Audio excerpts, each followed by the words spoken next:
The Enchanted April. Chapter 9. That one of the two sitting rooms which Mrs. Fisher had taken for her own was a room of charm and character. She surveyed it with satisfaction on going into it after breakfast and was glad it was hers. It had a tiled floor and walls the color of pale honey and inlaid furniture the color of amber and mellow books, many in ivory or lemon-colored covers.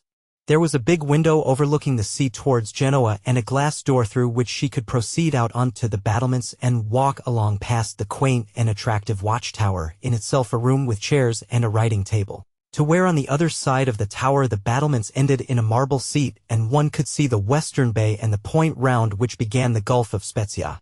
Her south view between these two stretches of sea was another hill higher than San Salvatore, the last of the little peninsula, with the bland turrets of a smaller and uninhabited castle on the top, on which the setting sun still shone when everything else was sunk in shadow.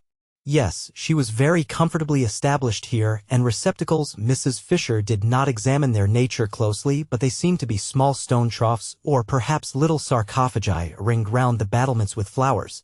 These battlements, she thought, considering them, would have been a perfect place for her to pace up and down gently in moments when she least felt the need of her stick, or to sit in on the marble seat, having first put a cushion on it, if there had not unfortunately been a second glass door opening onto them, destroying their complete privacy, spoiling her feeling that the place was only for her. The second door belonged to the round drawing room, which both she and Lady Caroline had rejected as too dark.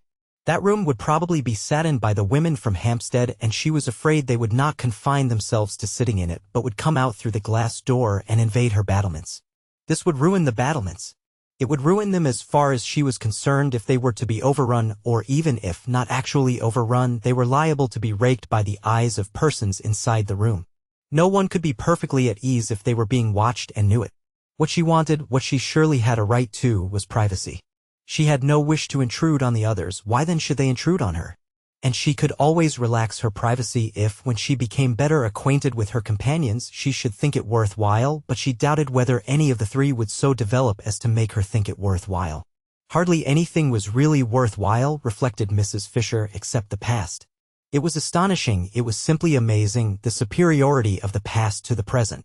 Those friends of hers in London, solid persons of her own age, knew the same past that she knew, could talk about it with her, could compare it as she did with the tinkling present.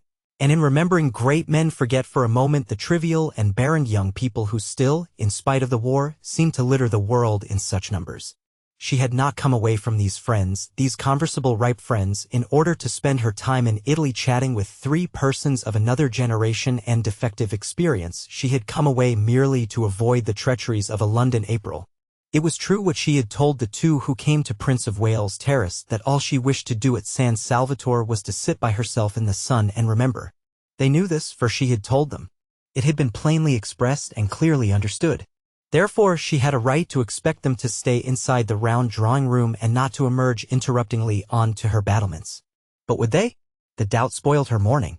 It was only towards lunchtime that she saw a way to be quite safe, and ringing for Francesca bade her, in slow and majestic Italian, shut the shutters of the glass door of the round drawing room, and then, going with her into the room, which had become darker than ever in consequence, but also Mrs. Fisher observed to Francesca, who was being voluble, would because of this very darkness remain agreeably cool. And after all there were the numerous slit windows in the walls to let in light, and it was nothing to do with her if they did not let it in. She directed the placing of a cabinet of curios across the door on its inside. This would discourage egress. Then she rang for Domenico and caused him to move one of the flower-filled sarcophagi across the door on its outside. This would discourage ingress. No one, said Domenico, hesitating, will be able to use the door. No one, said Mrs. Fisher firmly, will wish to. She then retired to her sitting room and from a chair placed where she could look straight onto them, gazed at her battlements, secured to her now completely, with calm pleasure. Being here, she reflected placidly, was much cheaper than being in an hotel and, if she could keep off the others, immeasurably more agreeable. She was paying for her rooms, extremely pleasant rooms, now that she was arranged in them, £3 a week, which came to about 8 shillings a day, battlements, watchtower and all. Where else abroad could she live as well for so little and have as many baths as she liked for 8 shillings a day? Of course she did not yet know what her food would cost, but she would insist on carefulness over that, though she would also insist on its being carefulness combined with excellence. The two were perfectly compatible if the caterer took pains. The servants' wages, she had ascertained, were negligible owing to the advantageous exchange, so that there was only the food to cause her anxiety. If she saw signs of extravagance, she would propose that they each hand over a reasonable sum every week to Lady Caroline, which should cover the bills, any of it that was not used to be returned, and if it were exceeded, the loss to be borne by the caterer. Mrs. Fisher was well off and had the desire for comforts proper to her age, but she disliked expenses. So well off was she that, had she so chosen, she could have lived in an opulent part of London and driven from it and to it in a Rolls-Royce. She had no such wish. It needed more vitality than went with true comfort to deal with a house in an opulent spot and a Rolls-Royce. Worries attended such possessions, worries of every kind, crowned by bills. In the sober gloom of Prince of Wales Terrace she could obscurely enjoy inexpensive yet real comfort without being snatched at by predatory men-servants or collectors for charities, and a taxi stand was at the end of the road. Her annual outlay was small. The house was inherited. Death had furnished it for her.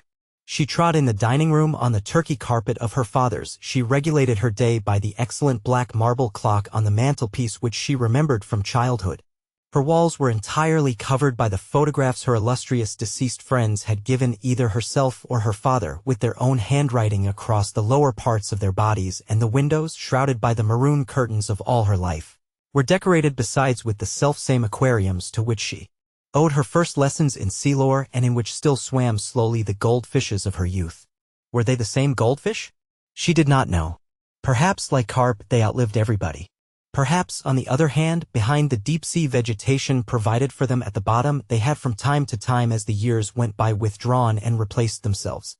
Were they or were they not, she sometimes wondered, contemplating them between the courses of her solitary meals, the same goldfish that had that day been there when Carlyle, how well she remembered it, angrily strode up to them in the middle of some argument with her father that had grown heated, and striking the glass smartly with his fist had put them to flight, shouting as they fled, "Och, ye deaf devils!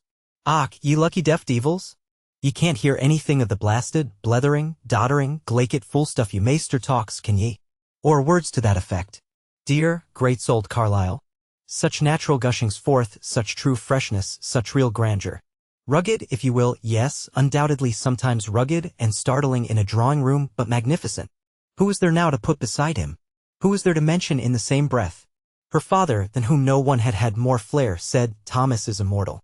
And here was this generation of puniness, raising its little voice in doubts, or, still worse, not giving itself the trouble to raise it at all, it was incredible, but it had been thus reported to her, even reading him. Mrs. Fisher did not read him either, but that was different. She had read him, she had certainly read him. Of course she had read him. There was Teufelsdrock, she quite well remembered a tailor called Teufelsdrock. So like Carlyle to call him that. Yes, she must have read him, though naturally details escaped her. The gong sounded. Lost in reminiscence, Mrs. Fisher had forgotten time and hastened to her bedroom to wash her hands and smooth her hair. She did not wish to be late and set a bad example and perhaps find her seat at the head of the table taken. One could put no trust in the manners of the younger generation, especially not in those of that Mrs. Wilkins. She was, however, the first to arrive in the dining room. Francesca in a white apron stood ready with an enormous dish of smoking hot, glistening macaroni, but nobody was there to eat it. Mrs. Fisher sat down, looking stern. Lax. Serve me, she said to Francesca, who showed a disposition to wait for the others. Francesca served her. Of the party she liked Mrs. Fisher least, in fact she did not like her at all. She was the only one of the four ladies who had not yet smiled. True she was old, true she was unbeautiful, true she therefore had no reason to smile, but kind ladies smiled, reason or no. They smiled not because they were happy but because they wished to make happy. This one of the four ladies could not then, Francesca decided, be kind, so she handed her the macaroni, being unable to hide any of her feelings morosely. It was very well cooked, but Mrs. Fisher had never cared for macaroni, especially not this long, worm-shaped variety. She found it difficult to eat, slippery, wriggling off her fork, making her look, she felt, undignified when, having got it as she supposed into her mouth, ends of it yet hung out. Always, too, when she ate it she was reminded of Mr. Fisher. He had during their married life behaved very much like macaroni. He had slipped, he had wriggled, he had made her feel undignified, and when at last she had got him safe, as she thought, there had invariably been little bits of him that still, as it were, hung out. Francesca from the sideboard watched Mrs. Fisher's way with macaroni gloomily, and her gloom deepened when she saw her at last take her knife to it and chop it small. Mrs. Fisher really did not know how else to get hold of the stuff. She was aware that knives in this connection were improper, but one did finally lose patience. Macaroni was never allowed to appear on her table in London. Apart from its tiresomeness, she did not even like it, and she would tell Lady Caroline not to order it again.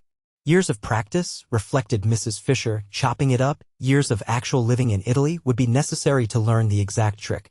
Browning managed macaroni wonderfully. She remembered watching him one day when he came to lunch with her father, and a dish of it had been ordered as a compliment to his connection with Italy. Fascinating, the way it went in. No chasing round the plate, no slidings off the fork, no subsequent protrusions of loose ends, just one dig, one whisk, one thrust, one gulp, and lo, yet another poet had been nourished. "Shall I go and seek the young lady?" asked Francesca, unable any longer to look on a good macaroni being cut with a knife. Mrs. Fisher came out of her reminiscent reflections with difficulty. "She knows lunch is at 12:30, she said. "They all know." "She may be asleep," said Francesca. "The other ladies are further away, but this one is not far away." "Beat the gong again then," said Mrs. Fisher. What manners, she thought, what manners? It was not an hotel, and considerations were due. She must say she was surprised at Mrs. Arbuthnot, who had not looked like somebody unpunctual. Lady Caroline, too, she had seemed amiable and courteous, whatever else she might be. From the other one, of course, she expected nothing.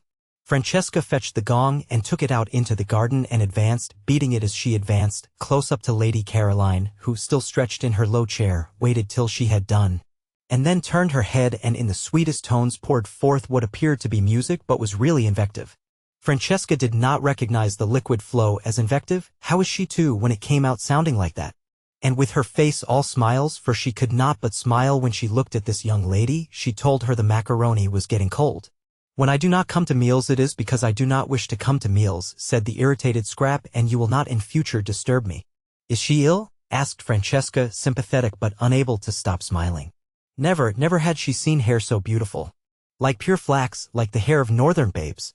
On such a little head only blessing could rest, on such a little head the nimbus of the holiest saints could fitly be placed. Scrap shut her eyes and refused to answer. In this she was injudicious, for its effect was to convince Francesca, who hurried away full of concern to tell Mrs. Fisher that she was indisposed.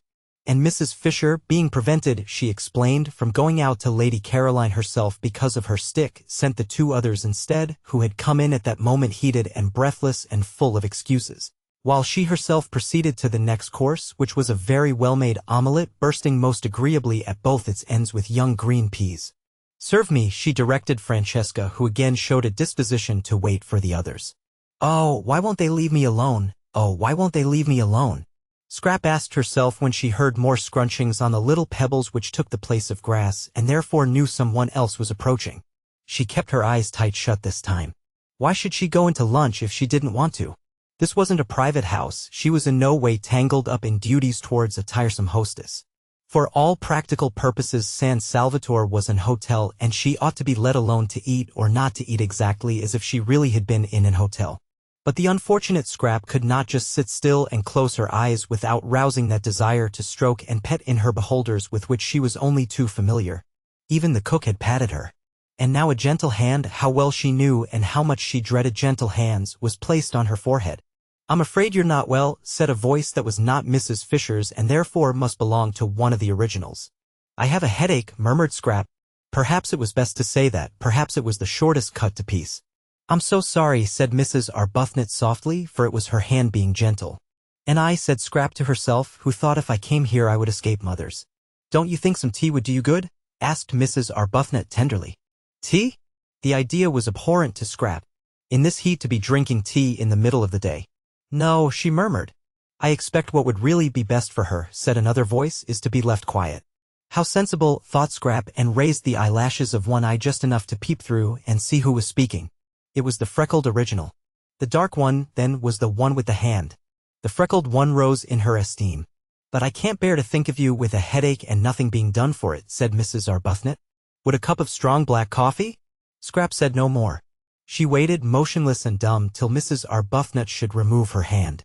After all, she couldn't stand there all day, and when she went away she would have to take her hand with her. "I do think," said the freckled one, "that she wants nothing except quiet." And perhaps the freckled one pulled the one with the hand by the sleeve, for the hold on Scrap's forehead relaxed, and after a minute's silence, during which no doubt she was being contemplated, she was always being contemplated. The footsteps began to scrunch the pebbles again and grew fainter and were gone. "Lady Caroline has a headache," said Mrs. Arbuthnot, re-entering the dining room and sitting down in her place next to Mrs. Fisher. "I can't persuade her to have even a little tea or some black coffee. Do you know what aspirin is in Italian?" "The proper remedy for headaches," said Mrs. Fisher firmly, "is castor oil." "But she hasn't got a headache," said Mrs. Wilkins. "Carlyle," said Mrs. Fisher, who had finished her omelette and had leisure while she waited for the next course to talk, "suffered at one period terribly from headaches, and he constantly took castor oil as a remedy. He took it, I should say, almost to excess, and called it, I remember, in his interesting way, the oil of sorrow. My father said it colored for a time his whole attitude to life, his whole philosophy. But that was because he took too much. What Lady Caroline wants is one dose and one only. It is a mistake to keep on taking castor oil." "Do you know the Italian for it?" asked Mrs. Arbuthnot. "Ah, that I'm afraid I don't. However, she would know. You can ask her." "But she hasn't got a headache," repeated Mrs. Wilkins, who was struggling with the macaroni. "She only wants to be let alone." They both looked at her. The word shovel crossed Mrs. Fisher's mind in connection with Mrs. Wilkins's actions at that moment. "Then why should she say she has?" asked Mrs. Arbuthnot. "Because she is still trying to be polite. Soon she won't try. When the place has got more into her, she'll really be it. Without trying. Naturally.